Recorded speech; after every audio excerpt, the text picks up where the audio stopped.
Video ini bukan membahas cerita tentang iman personal, tapi tentang bagaimana logika sehat menguji klaim kebenaran absolut saat dimana keyakinan berubah menjadi pernyataan eksklusif dan teks yang diklaim sebagai wahyu suci hanya dibaca bukan sebagai hikmah, tapi sebagai akta kepemilikan surga.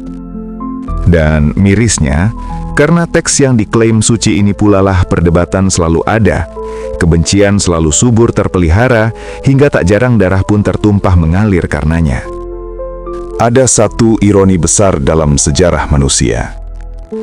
3 agama besar, Yahudi, Kristen, dan Islam, lahir dari satu garis yang sama. Nama Ibrahim disebut dengan hormat. Tuhan yang sama disebut dengan nama berbeda. Kitabnya saling mengutip, kisahnya saling mengulang. Namun di ujung jalan, ketiganya berdiri saling berhadapan, saling menunjuk langit, dan dengan keyakinan penuh berkata, "Kami yang paling benar, kami yang paling berhak atas surga." Mari kita lihat satu persatu klaim dari ketiga agama Abrahamik ini. Dalam tradisi Yahudi, dalam Taurat, kita menemukan konsep chosen people, bangsa pilihan. Sebab engkaulah umat yang kudus bagi Tuhan, Allahmu. Engkaulah yang dipilih Tuhan untuk menjadi umat kesayangannya dari segala bangsa di atas muka bumi. Ulangan 7 ayat 6. Klaim ini jelas, Tuhan memilih satu kaum di antara semua bangsa. Perkenaan ilahi bersifat eksklusif dan berdasar identitas. Dalam narasi ini, keselamatan tidak universal. Ia diwariskan. Ia turun lewat darah, suku, dan garis keturunan. Bagaimana dalam kekristenan?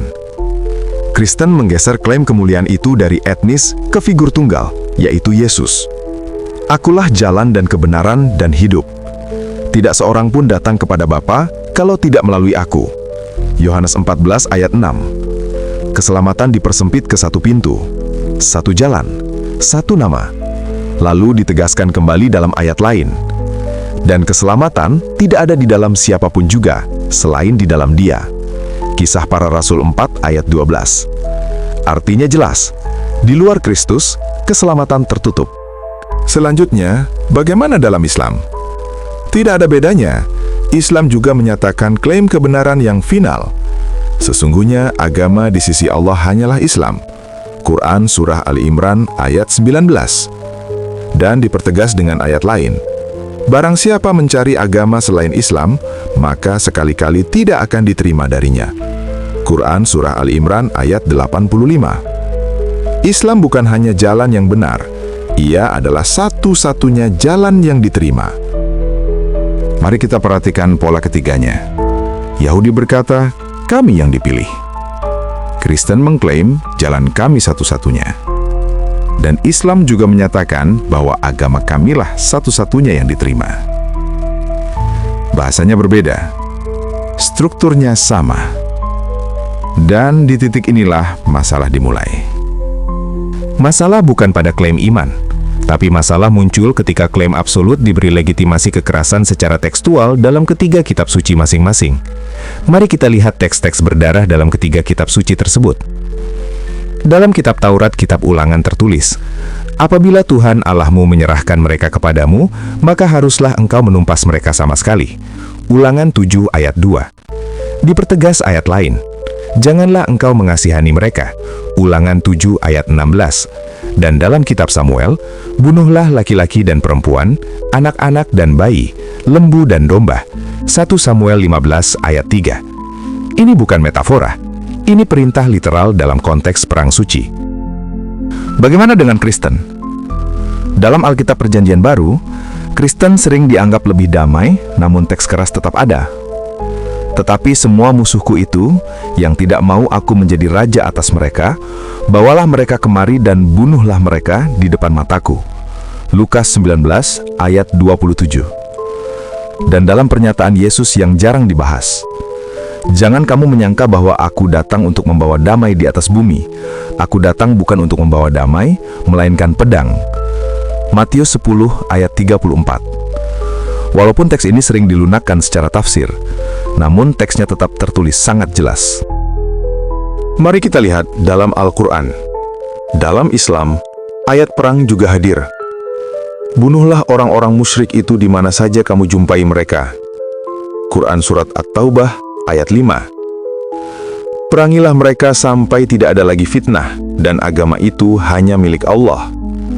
Quran Surat Al-Baqarah ayat 193. Sesungguhnya pembalasan terhadap orang-orang yang memerangi Allah dan Rasul-Nya adalah mereka dibunuh atau disalib. Quran Surat Al-Ma'idah ayat 5:33. Sekali lagi, ini teks, bukan tafsir ekstrem, bukan propaganda luar. Dan jika kita letakkan ketiga kitab ini sejajar, tanpa emosi, tanpa iman, hanya dengan kacamata pembaca netral, maka kita akan melihat pola yang sama dan konsisten dari ketiganya, yaitu sama-sama klaim kebenaran absolut, sama-sama klaim keselamatan eksklusif, sama-sama legitimasi kekerasan atas nama Tuhan, dan sama-sama pembenaran pembunuhan terhadap yang salah atas nama perintah Tuhan. Yang berubah hanya nama Tuhan, nama Nabi, dan nama musuh. Tapi strukturnya sama, narasinya serupa, dan akibatnya berulang. Sekarang, pertanyaannya bukan lagi tentang agama mana yang benar, tapi mengapa Tuhan selalu berbicara dengan bahasa kekuasaan manusia? Mengapa perintah Tuhan selalu sejalan dengan kepentingan wilayah, ekspansi kekuasaan, konflik politik zamannya? Dan anehnya, Tuhan selalu memihak kelompok sendiri, membenarkan pembunuhan lawan, memberi surga pada pembelanya. Seolah Tuhan menyesuaikan diri dengan pola pikir manusia, bukan sebaliknya. Disinilah Tuhan semesta yang katanya Maha Agung berubah menjadi Tuhan wilayah dan kepentingan wilayah tertentu. Sekarang kita masuk ke wilayah paling dingin yang tanpa kompromi keberpihakan, yaitu logika. Jika ada 3 klaim absolut, Yahudi, kami yang dipilih. Kristen, tidak ada jalan selain kami. Islam, hanya kami yang diterima. Dan ketiganya saling meniadakan. Maka secara matematis, hanya ada 2 kemungkinan. Kemungkinan pertama, 1 benar, 2 salah. Jika hal ini benar, maka itu berarti Tuhan membiarkan miliaran manusia lahir, hidup, dan mati dalam kesalahan. Tuhan menciptakan kebingungan global, dan keselamatan menjadi soal ras, geografi, dan sejarah, bukan kebenaran universal. Dan kemungkinan kedua adalah ketiganya salah. Maka ini artinya yang absolut bukanlah agama, yang sakral bukanlah klaim, dan yang sebenarnya ilahi pasti jauh lebih besar daripada semua teks tersebut. Dan ini yang paling masuk akal tentang eksistensi Tuhan. Tapi disinilah muncul pertanyaan paling berbahaya. Bagaimana jika agama bukan suara Tuhan, melainkan suara manusia yang berbicara atas nama Tuhan? Narasi ini tidak memerintahkan Anda meninggalkan iman. Ia hanya mengajak Anda melakukan satu hal yang jarang diajarkan: berpikir tanpa rasa takut. Karena kebenaran sejati tidak takut diuji, dan Tuhan, jika benar Maha Besar, tidak mungkin runtuh hanya karena logika jujur manusia. Jika surga hanya milik satu kelompok kecil, maka yang perlu dipertanyakan bukan manusianya, tapi sudah benarkah konsep Tuhan yang kita warisi selama ini? Maka benar adanya kalau ada yang menyatakan bahwa semua agama itu sama, walaupun ketiganya memang tampak berbeda. Tapi mereka sama dalam pola, tujuan, dan akibat yang ditimbulkan.